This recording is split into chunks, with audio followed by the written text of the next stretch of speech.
Los documentos de la liquidación estaban entre nosotros, impecables e insultantes, mientras el ejecutivo de 29 años sonreía con suficiencia sobre su café extraído en frío.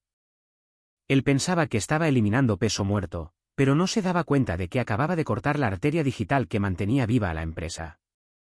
Les di 15 minutos. Aquí es donde comienza verdaderamente la historia. Mi nombre es Óscar Martínez y, a los 49 años, pensaba que había visto suficiente estupidez corporativa para que me durara toda la vida. Después de 16 años manteniendo en funcionamiento la infraestructura digital de Corporativo Solórzano y 4 años en la Secretaría de Marina de México antes de eso, imaginé que me había ganado el derecho de llegar a la jubilación con algo de dignidad. Estaba equivocado.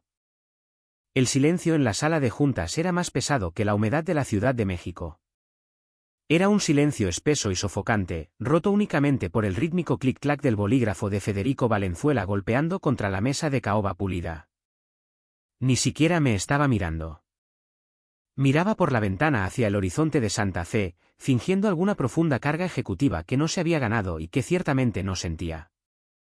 Entonces, Óscar, dijo Federico, volviendo finalmente su mirada hacia mí. Sus ojos estaban vacíos, nublados con la confianza suprema de alguien que nunca ha tenido que preocuparse por facturas médicas o deducibles de seguros. Sentimos que estamos en una encrucijada. Una divergencia de caminos, por así decirlo. Me quedé perfectamente quieto, con las manos cruzadas en el regazo, apoyadas sobre la tela de unos pantalones de vestir que compré hace 3 años en una oferta. Mi corazón golpeaba contra mis costillas, un latido frenético que recé para que no se notara en mi cuello. Divergencia de caminos. Lenguaje corporativo para decir, lárgate. No estoy seguro de seguirte, Federico, dije. Mi voz era firme. Era la misma voz que usé cuando los servidores se incendiaron en 2019. La misma voz que usé cuando los piratas informáticos intentaron vulnerar nuestro sistema de pagos en el Buen Fin hace 2 años. Era la voz de la persona que arregla las cosas. Federico suspiró, una exhalación teatral que agitó los bordes del papeleo que Natalia Estevez, la representante de Recursos Humanos, había deslizado por la mesa. Natalia no podía mirarme. Estaba estudiando un rasguño microscópico en la superficie de la mesa, con el rostro encendido por la vergüenza de ser cómplice de esto. Se trata de la velocidad, dijo Federico, inclinándose hacia adelante. Llevaba un chaleco de marca sobre una camiseta que probablemente costaba más que la mensualidad de mi camioneta. Corporativo Solórzano está pivotando hacia una postura nativa de la nube y ágil. Necesitamos sinergia. Necesitamos una iteración rápida. Y francamente, Óscar, tu metodología es tradicional. Es pesada. Es de legado. Dijo la palabra legado como si fuera una enfermedad, como si significara que no valía nada. Mi metodología, dije lentamente, evitó que el sistema de gestión de proveedores colapsara durante la fusión del año pasado. Mi código de legado procesa actualmente 45.000 transacciones por hora sin un solo error. Federico agitó una mano con desdén, como si estuviera espantando una mosca. Ese es exactamente el punto. Estás enfocado en el mantenimiento. Nosotros estamos enfocados en la disrupción. Necesitamos ojos frescos. Necesitamos personas que no tengan miedo de romper cosas para mejorarlas. Le hizo una señal a Natalia. Ella finalmente levantó la vista, con ojos de disculpa, y empujó la carpeta el resto del camino hacia mí. Hemos preparado un paquete de transición generoso, dijo ella, con voz débil. 3 meses de sueldo por liquidación, servicios de recolocación, por supuesto, cobertura de gastos médicos mayores. Se me cayó el alma a los pies. La habitación pareció inclinarse sobre su eje. No tenía ni idea de cuánto costaban los tratamientos de Carmen. Mi mente no pensó en mi carrera. No pensó en mi orgullo. Fue directamente a mi esposa. Carmen estaba en su 8º mes de quimioterapia, luchando contra el cáncer de mama con una determinación que hacía que mis 4 años en la Secretaría de Marina de México parecieran un campamento de verano. Sus tratamientos, las visitas a especialistas, los protocolos de medicamentos experimentales, todo estaba ligado a la póliza del Grupo Solórzano. La póliza que estaba siendo revocada en ese momento por un muchacho que trataba la infraestructura de las tecnologías de la información como un videojuego. 3 meses, repetí. He estado aquí 16 años, Natalia. Es el límite estándar para este nivel de reestructuración, interrumpió Federico, consultando su reloj inteligente. Estaba aburrido. Estaba realmente aburrido mientras destruía mi sustento. Mira, Oscar, no hagas esto más difícil de lo que tiene que ser. Firma los papeles, entrega tu credencial y demos el día por terminado. Necesitamos la oficina despejada para las 5 de la tarde para los nuevos desarrolladores becarios que vendrán el lunes. Se puso de pie, señalando que la reunión había terminado. Agarró su café frío, cuya condensación dejaba un anillo en la mesa justo al lado de la carta de despido. Agradecemos tus servicios, dijo, dándome la espalda para mirar su teléfono. Pero el futuro no espera a nadie. Miré su espalda. Miré el acuerdo de liquidación. Y entonces una extraña calma me invadió. Era la fría claridad de un suboficial de la Armada al darse cuenta de que la sala de máquinas se está inundando y no queda nada por hacer más que sellar los compartimentos. Me puse de pie. No busqué el bolígrafo. Metí la mano en mi bolsillo, saqué mi credencial de seguridad y la deslicé por la mesa. Giró lentamente, deteniéndose perfectamente entre su café caro y los documentos legales. Tienen unos 15 minutos, dije. Federico se detuvo. Se giró a medias, con el ceño fruncido por la confusión. ¿Perdón? 15 minutos, dije, alisando mi camisa. Hasta que las ruedas se desprendan. Quizás menos. ¿Es eso una amenaza? Se burló Federico, soltando una risa nerviosa. Porque puedo hacer que la seguridad te saque de aquí ahora mismo. No estoy haciendo amenazas, Federico. Estoy declarando hechos. Lo miré fijamente a los ojos. Buena suerte encontrando mi documentación. Salí de esa sala de juntas y la pesada puerta de madera se cerró con un clic detrás de mí. La traición no se sintió como una puñalada por la espalda. Se sintió como un diagnóstico, frío, clínico y terminal. La caminata desde la sala de juntas hasta el elevador se sintió como caminar bajo el agua.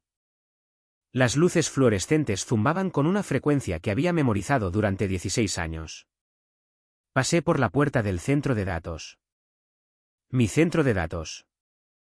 Conocía el zumbido de esos estantes mejor de lo que conocía el sonido de mi propia respiración. Sabía que unidad de enfriamiento en el estante 3 tenía una ligera vibración. Sabía que cable de fibra en el techo falso necesitaba un ajuste cada 4 meses. Pasé por cubículos llenos de personas a las que había ayudado.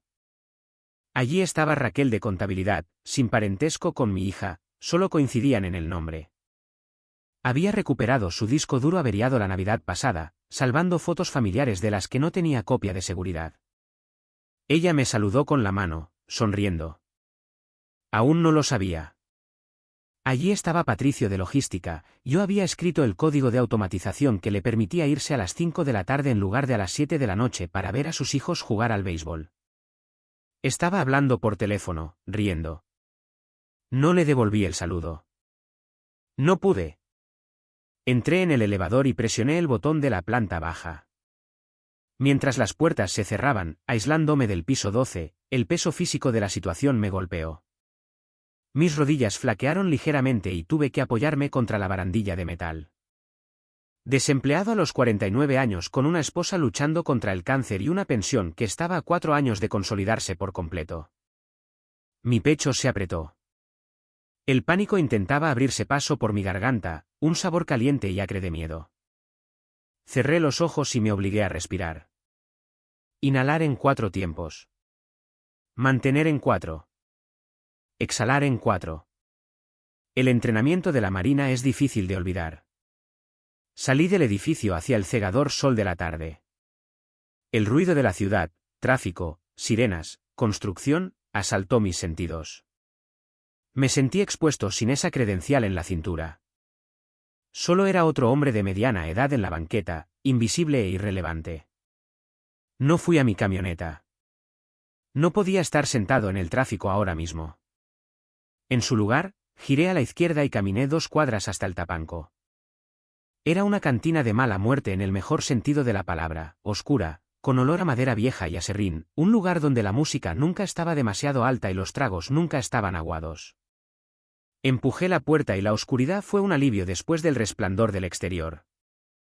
Lorenzo Cuéllar estaba detrás de la barra limpiando un vaso. Era un veterano del ejército, un hombre cuyo silencio era más pesado y reconfortante que la conversación de la mayoría de la gente. Echó un vistazo a mi rostro, mi piel pálida, el ligero temblor en mi mano mientras colocaba mi teléfono en la barra, y no preguntó qué quería. Simplemente buscó el whisky. Sirvió uno doble solo y lo deslizó por la madera marcada. ¿Finalmente lo hicieron?, preguntó Lorenzo. Su voz era grave, desgastada por años de gritar sobre los rotores de los helicópteros en misiones de apoyo. Sí, dije. Levanté el vaso. Mi mano estaba firme ahora. Con efecto inmediato. «¿Bastardos?», murmuró Lorenzo. «¿Cuánto tiempo les das?». Eran las 4:43 de la tarde. 12 minutos, dije. Lorenzo levantó una ceja, apoyando los codos en la barra. ¿Tan preciso? Es un castillo de naipes, Lorenzo. Yo era el único que sostenía los cimientos. Tomé un sorbo del whisky. El ardor me devolvió a la realidad. Me recordó que todavía estaba aquí, todavía luchando. Miré mi teléfono. Estaba negro y silencioso sobre la barra, un elegante ataúd moderno para mi carrera. Pero yo sabía lo que estaba sucediendo dentro de los chips de silicio de los servidores a 4 cuadras de distancia. Verás, Federico y su equipo de innovadores habían olvidado una cosa crucial. Supusieron que los sistemas funcionaban por arte de magia y buenas intenciones. No entendían que cada red, cada base de datos, cada transacción que mantenía viva a su empresa dependía de protocolos de autenticación que yo había construido durante mi despliegue en el Golfo con la Armada. Y a las 4:55 de la tarde, el token de autenticación diario para la interfaz de programación de aplicaciones maestra de proveedores estaba programado para renovarse. Durante los últimos 5 años, esa renovación había sido gestionada por un código que escribí, un código llamado Watechogaus, PY. Residía en un directorio seguro en mi perfil de administrador, configurado para ejecutarse automáticamente cuando mis credenciales fueran validadas. Pero yo ya no tenía la sesión iniciada. Mi cuenta había sido desactivada en el momento en que salí de esa sala. «Pareces alguien que está esperando a que estalle una bomba», observó Lorenzo, sirviéndose un café. «No una bomba», le corregí. «Una asfixia. Imagina que el oxígeno es succionado lentamente de una habitación. Primero no lo notas, luego te mareas un poco y, de repente, no puedes respirar en absoluto». Hice una pausa. Yo construí el tanque de oxígeno. Y acabo de llevarme la llave conmigo. Para entender por qué esto dolía tanto, tienes que entender lo que solía ser Corporativo Solórzano. Cuando empecé en 2008, era una empresa de logística dirigida por gente seria que entendía que mover millones de pesos en carga requería precisión. No solo escribía código, construí el sistema nervioso digital de la empresa. Pasé noches durmiendo en un catre en el centro de datos durante las inundaciones que paralizaron la ciudad. Me perdí la cena de mi 15º aniversario de bodas porque un ataque de secuestro de datos desde una dirección rusa intentó cifrar nuestra base de datos financiera, y tuve que parchear manualmente el cortafuegos, paquete por paquete, para detenerlo. Salvé a la empresa más de 100 millones de pesos esa noche. Mi recompensa fue un firme apreón de manos del antiguo director general y una placa genérica de empleado del mes. Y yo estaba de acuerdo con eso. No lo hacía por la gloria. Lo hacía porque me enorgullecía el hecho de que cuando un camionero en Guadalajara pasaba su tarjeta de combustible, funcionaba. Cuando un almacén en Monterrey necesitaba un manifiesto, se imprimía. Yo era la mano invisible que mantenía el mundo en movimiento. Luego llegó Federico. Federico Valenzuela, 29 años, maestría en Administración de Empresas de una escuela privada de esas donde el plan de estudios consiste enteramente en palabras de moda y entrenamiento de confianza. Llegó hace 8 meses, apareciendo después de que la junta directiva decidiera que necesitaban una transformación digital. Su primer acto como director de innovación fue instalar un escritorio con cinta de correr en su oficina y declarar que las sillas eran anclas sedentarias del pasado. Su segundo acto fue convocar a una reunión de todo el departamento y decirnos que nuestra infraestructura, la infraestructura que yo había sangrado para construir, era vergonzosamente arcaica. No miró los informes de tiempo de actividad. No preguntó por qué teníamos un 99.97% de fiabilidad. Solo vio que la interfaz de usuario no era lo suficientemente bonita y que no estábamos usando las últimas herramientas de moda sobre las que había leído en blogs de tecnología. Oscar, me había dicho en nuestra primera reunión individual, 3 semanas antes del despido. Estaba saltando sobre sus talones, con sus audífonos blancos brillando en sus oídos. ¿Por qué estamos pagando por estos códigos personalizados? Hay plataformas de software como servicio que hacen esto. Las plataformas de software como servicio no manejan nuestros formatos específicos de datos antiguos, Federico, le expliqué pacientemente. Escribí esos códigos para cerrar la brecha entre los datos del antiguo sistema central y el nuevo portal web. Si los eliminas, el portal no puede leer el inventario. Entonces migramos los datos, dijo, como si fuera así de sencillo. Como si 16 años de datos fueran solo una lista de reproducción de canciones que pudieras arrastrar y soltar. Ese es un proyecto de 3 años, le dije. Y hasta entonces, los códigos son lo único que mantiene las luces encendidas. Puso los ojos en blanco, realmente los puso en blanco. Ustedes los ingenieros siempre complican las cosas para justificar su existencia. Se llama ingeniería de seguridad laboral. Puedo verlo claramente. Ese fue el momento en que lo supe. Él no me veía como un activo. Me veía como un obstáculo canoso, costoso y anticuado que se interponía entre él y su bono por transformación digital. Comenzó a excluirme de las reuniones. Dejó de copiarme en las decisiones de arquitectura. Contrató a una firma de consultoría, un grupo de jóvenes de 22 años con pantalones muy ajustados, para auditar mi trabajo. Produjeron un informe de 50 páginas lleno de gráficos que no significaban nada, concluyendo esencialmente que el Departamento de Tecnologías de la Información estaba inflado con dependencias de legado. Y a pesar de todo, seguí trabajando. Mantuve los códigos funcionando. Mantuve los parches actualizados. Porque eso es lo que uno hace. Haces el trabajo. Pero mirando mi teléfono sobre la barra del tapanco, me di cuenta de que hacer el trabajo había sido mi error fatal. Lo había hecho parecer demasiado fácil. Había suavizado los baches tan eficazmente que Federico pensó que el camino era naturalmente plano. Estaba a punto de chocar con un bache del tamaño de una barranca. Mi teléfono vibró. Lo miré fijamente. La pantalla se iluminó. No era una llamada, era una notificación del sistema de alerta automatizado de la empresa. Un sistema que yo había diseñado para enviar mensajes de texto al administrador cuando ocurrieran fallos críticos. Alerta, fallo de autenticación de interfaz de programación de aplicaciones, error 503. Miré mi reloj. 4:56 de la tarde. Justo a tiempo. El teléfono vibró de nuevo. Alerta, puerta de enlace de proveedores caída, servicio de correo electrónico degradado. Tomé otro sorbo de whisky. La vibración del teléfono contra la madera se sintió como justicia. Está empezando, le dije a Lorenzo. ¿Cómo será la educación que Federico Valenzuela está a punto de recibir? El teléfono no solo vibró, se convulsionó.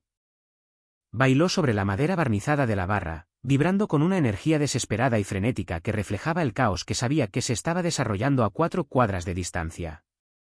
Lo observé durante un largo momento, la pantalla iluminando el rincón tenue de la cantina. Llamada entrante, Natalia Estevez. Llamada entrante, Federico Valenzuela. Mensaje de Patricio Logística, Oscar, ¿estás viendo esto? Los tableros están todos en rojo. Mensaje de Federico, oye, necesito preguntarte algo rápido. Responde. ¿Vas a contestar eso? Preguntó Lorenzo, mirando el dispositivo como si fuera una granada activa. No, dije, con mi voz calmada de una manera que me sorprendió incluso a mí. Ya no estoy en la nómina, Lorenzo. Solo soy un tipo tomando un trago. Tomé el teléfono no para responder, sino para ponerlo boca abajo. La vibración continuó, un persistente zumbido que tableteaba contra la madera, pero la ignoré. En su lugar, saqué un pequeño cuaderno encuadernado en cuero del bolsillo de mi chamarra. Viejo hábito de la Armada, siempre lleva un registro. Lo abrí en la fecha de hoy y destapé mi bolígrafo. 4:56 de la tarde, fallo de autenticación de Waterdogaus iniciado. 5:05 de la tarde, cascada estimada al módulo de facturación. 5:30 de la tarde, los sistemas de despacho del almacén perderán la sincronización. Estaba escribiendo el obituario de mi propia carrera, pero también el certificado de defunción de la reputación de Federico. Terminé mi bebida, pagué a Lorenzo con un billete de 100 pesos y le dije que se quedara con el cambio. Si alguien viene a buscarme, dije, no me has visto desde el martes. Lorenzo terminó de limpiar el mostrador. Ve a casa, Óscar. Duerme un poco. Parece que lo necesitas. Salí al aire fresco de la noche. El tráfico de la ciudad estaba estancado, lo habitual para las 5 de la tarde, pero por primera vez en 16 años, no tenía prisa por vencerlo. No estaba revisando mi correo electrónico en los semáforos en rojo. Conduje mi camioneta Ford Lobo de forma lenta y constante, escuchando rock clásico mientras mi teléfono seguía vibrando en el asiento del pasajero como un insecto atrapado. Cuando llegué a casa, la casa estaba en silencio. Era un lugar modesto, una casa de una sola planta con 3 habitaciones que Carmen y yo compramos hace 18 años. La hipoteca estaba casi pagada, pero habíamos refinanciado 2 veces para cubrir facturas médicas. Carmen estaba durmiendo en el sofá, con una manta subida hasta la barbilla. Los días de quimioterapia la agotaban por completo. Besé su frente suavemente y ella se movió un poco, pero no se despertó. Su cabello estaba volviendo a crecer a parches, plateado y tenaz. Verla allí, vulnerable pero aún luchando, hizo que mi pecho se apretara con algo más feroz que la ira. Entré en mi estudio, una habitación llena de piezas de repuesto de computadoras y estanterías llenas de manuales técnicos, y fui directamente a la caja fuerte en el closet. Marqué la combinación. Clic, clic, clac. La pesada puerta se abrió. Pasé de largo los pasaportes y actas de nacimiento y saqué un sobregrueso de color amarillo etiquetado como contratos de empleo y anexos de propiedad intelectual, 2008. Me senté en mi escritorio, encendí la lámpara de latón y extendí los documentos. Necesitaba estar seguro. Sabía que tenía razón, pero la paranoia es un riesgo laboral en mi línea de trabajo. Pasé a la página 18, párrafo 9, subsección C. Derechos de propiedad intelectual con respecto a herramientas personales, cualquier código automatizado, utilidad o herramienta de software creada por el empleado principalmente con el propósito de optimización del flujo de trabajo personal. Desarrollada fuera de las horas centrales de oficina y sin el uso de código fuente patentado de la empresa, seguirá siendo propiedad intelectual del empleado. Se le otorga a la empresa una licencia no exclusiva e irrevocable para usar dichas herramientas únicamente durante el término del empleo activo del empleado. Recorrí las palabras con el dedo. Revocable. Durante el término del empleo activo. Yo mismo había escrito esa cláusula. Insistí en ella porque, al principio de mi carrera, vi a una empresa reclamar la propiedad de una aplicación de calculadora que un tipo escribió en su hora de comida. Cuando firmé con Solórzano, el antiguo asesor legal, un hombre decente llamado Herrera que se jubiló hace 3 años, se había reído y dijo: ¿planeas inventar el próximo Facebook, Óscar? Solo estoy protegiendo mi caja de herramientas, había dicho yo. Lleva buenos registros, Óscar, me dijo él. Miré la pila de discos duros externos en mi estante. Tenía registros de cada hora que pasé programando esos códigos. Marcas de tiempo que mostraban las 2 de la mañana de los sábados, las 11 de la noche de los domingos. Tenía registros de cambios que probaban que fueron escritos en mi computadora portátil personal usando bibliotecas de código abierto. Yo no era solo un ex empleado. Era un propietario que acababa de desalojar a un inquilino por falta de pago. Mi teléfono sonó con un tono diferente, un mensaje de texto de prioridad superior. Era de Raquel, mi hija. Papá, la tarjeta del seguro fue rechazada en la farmacia. No puedo sacar las medicinas de mamá. Llámame.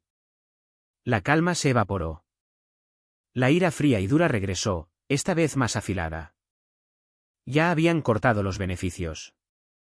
No habían pasado ni 3 horas, y alguien en recursos humanos, probablemente por órdenes de Federico para agilizar el proceso de salida, había terminado la póliza de inmediato en lugar de esperar hasta el final del mes. Recogí el teléfono. No llamé a Federico. Llamé a la farmacia. Cárgalo a mi tarjeta personal, dije a la farmacéutica que nos conocía por nuestro nombre. Resolveré lo del seguro más tarde.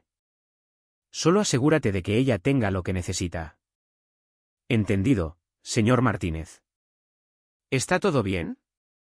Todo va a estar bien, mentí. Solo es un fallo en el sistema. Después de colgar, miré los mensajes de texto que se acumulaban de Solórzano. Ya había 47 de ellos. El pánico era palpable a través de la pantalla. Federico, Óscar, atiende el teléfono. Federico, tenemos una situación. Federico, esto no tiene gracia. Todo el sistema está caído.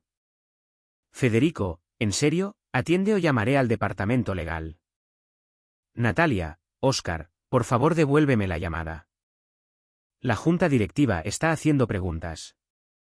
Patricio, amigo, sea lo que sea que hiciste, se están volviendo locos allá arriba. Sonreí, una sonrisa fría y sin alegría. Llámenlos, susurré a la habitación vacía. Por favor, llámenlos. No dormí bien, pero no porque estuviera preocupado. Estaba tenso. Era la adrenalina de la pelea, la misma sensación que tenía antes de las misiones en el mar. Me desperté a las 6 de la mañana, preparé una cafetera y me senté en mi porche trasero. El sol estaba saliendo, pintando el cielo de rosas y naranjas suaves, un marcado contraste con el apocalipsis digital que sabía que estaba ocurriendo dentro de la torre de cristal en Santa Fe. Carmen también se había despertado temprano. Se unió a mí en el porche, envuelta en su bata favorita, la que tenía manchas de café y que ella se negaba a dejarme tirar. «Te has levantado temprano», dijo ella, acomodándose en la silla a mi lado. No podía dormir. Algo pasó en el trabajo ayer. No fue una pregunta. Después de 22 años de matrimonio, ella podía leer mis estados de ánimo como si fueran patrones del clima. Me dejaron ir, dije. Se quedó en silencio por un largo momento, tomando su café. ¿El seguro? Me estoy encargando de eso. ¿Qué tan mal se van a poner las cosas? La miré de verdad. La mujer que había estado a mi lado durante 4 despliegues militares, 3 cambios de trabajo y ahora esto. La mujer que estaba luchando contra el cáncer con más gracia de la que yo jamás había mostrado luchando contra la política corporativa. Se van a poner muy mal para ellos, dije. Pero nosotros vamos a estar bien. A las 7 de la mañana en punto, mi teléfono sonó. Era un número que no reconocía, con la de la Ciudad de México. Probablemente abogados corporativos. Dejé que sonara.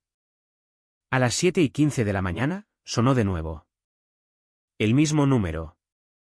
A las 7:30 de la mañana, llamó Federico. Carmen levantó una ceja. Deberías responder eso, dijo. Parece que alguien te necesita. Tomé un sorbo de café y deslicé el dedo para responder. Hola, Óscar. La voz de Federico era aguda, despojada de toda su apariencia de tipo genial. Podía oír gritos de fondo. Podía oír teléfonos sonando. ¿Dónde diablos has estado? He estado llamándote toda la noche. Estoy desempleado, Federico, dije, reclinándome en mi silla. Carmen reprimió una sonrisa. Estaba durmiendo hasta tarde. Eso es lo que hacemos nosotros, la gente de legado, cuando nos mandan a descansar. Déjate de tonterías, espetó Federico. ¿Qué hiciste? Toda la interfaz de programación de aplicaciones de proveedores está caída.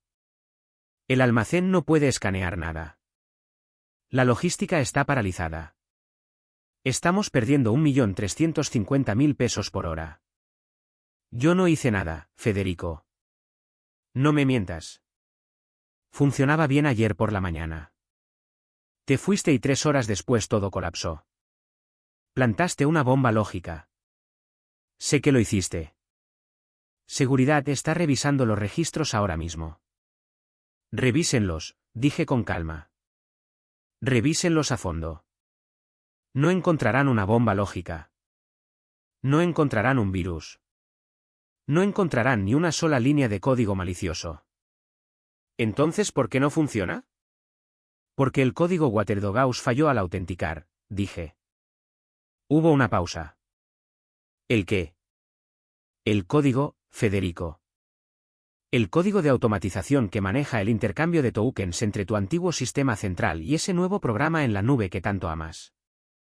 Se ejecuta cada tarde a las 4:55 de la tarde. Requiere credenciales de usuario válidas para ejecutarse. Entonces arréglalo. No puedo. Las credenciales están vinculadas a mi cuenta de usuario. Carmen me estaba observando ahora, con una lenta sonrisa extendiéndose por su rostro. Estaba empezando a entender. Entonces comparte la contraseña. Dame las llaves de administrador.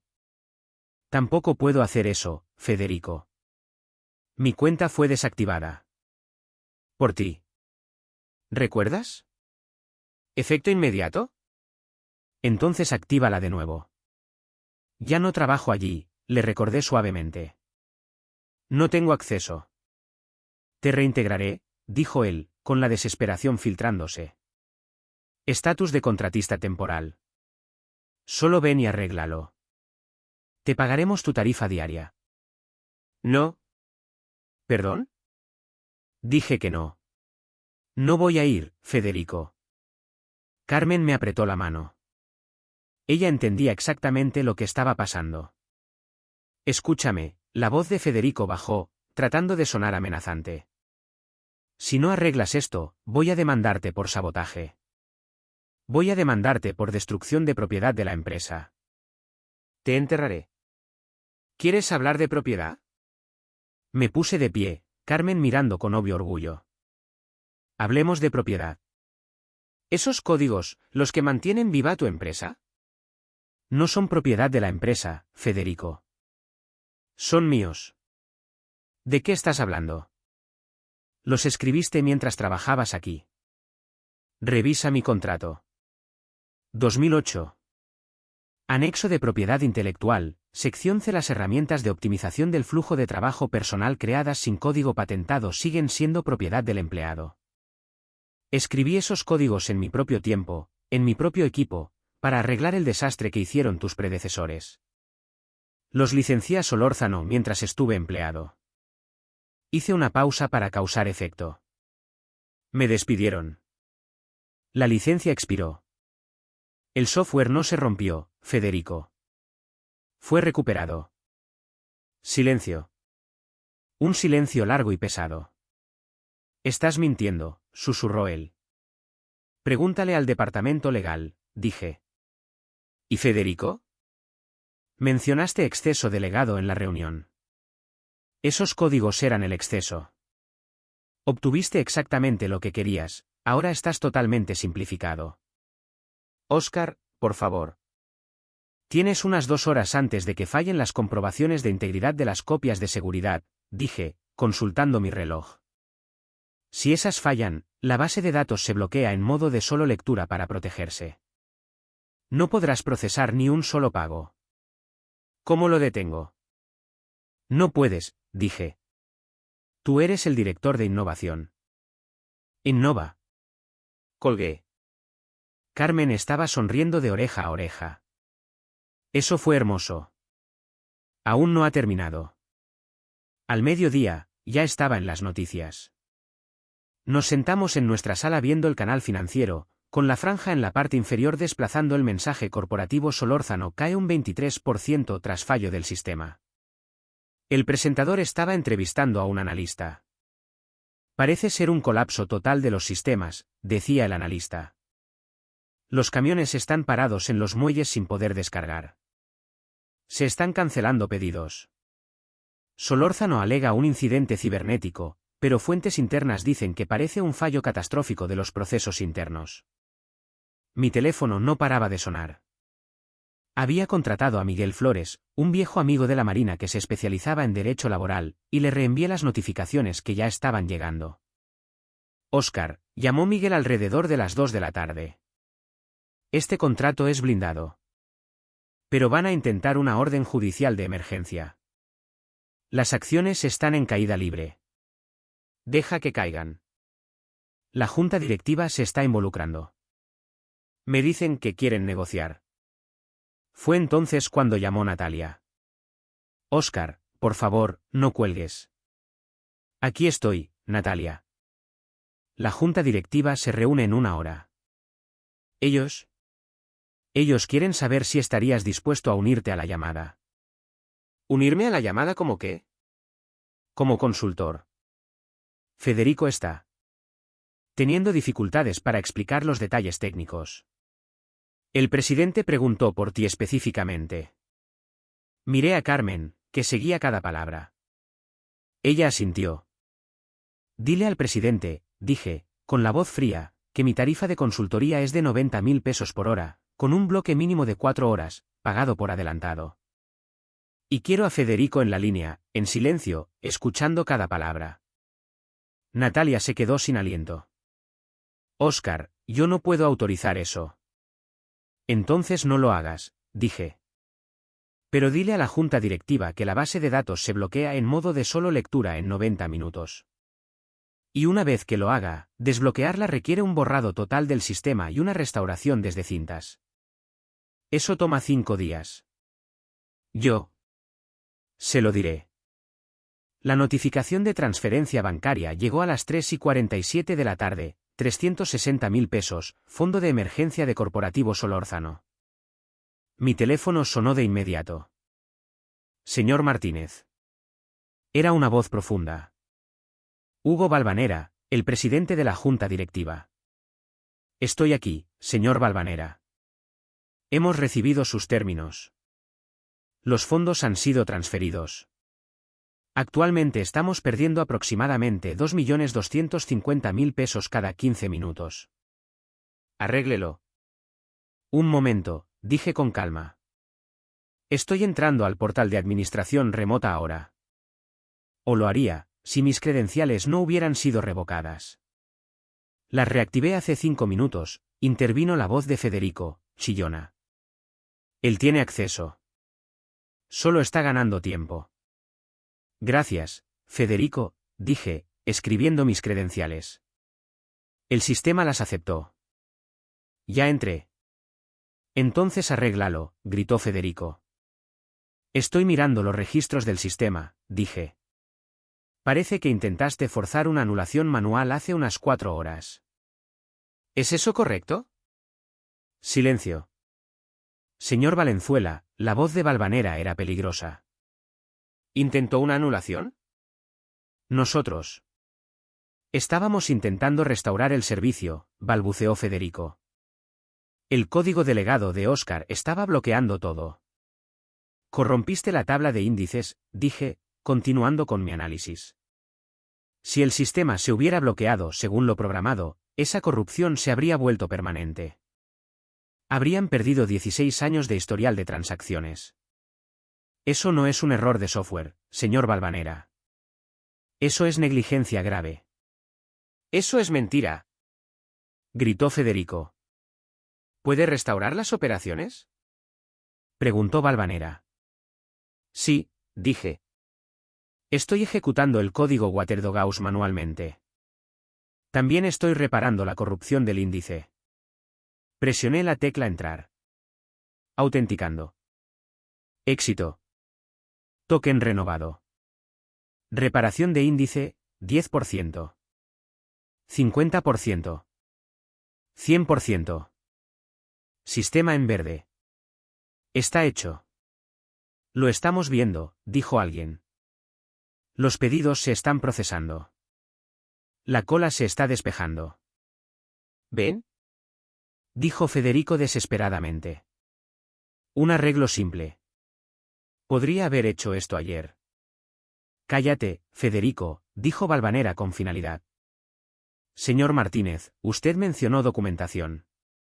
El señor Valenzuela afirma que no existía ninguna. Acabo de enviarle por correo electrónico un manual de operaciones de 250 páginas que escribí. También incluí el correo electrónico de Federico ordenando su eliminación porque la documentación estática es una muleta. El silencio fue ensordecedor. ¿Él le ordenó eliminarlo? Sí, señor. Cuando me opuse, me amenazó con un plan de desempeño por resistirse a la transformación cultural. Señor Martínez, gracias. La junta directiva revisará estos materiales. Una última cosa, dije. Mi contrato de consultoría incluye una cláusula. Yo conservo la propiedad de mis herramientas. El código que acabo de ejecutar me pertenece.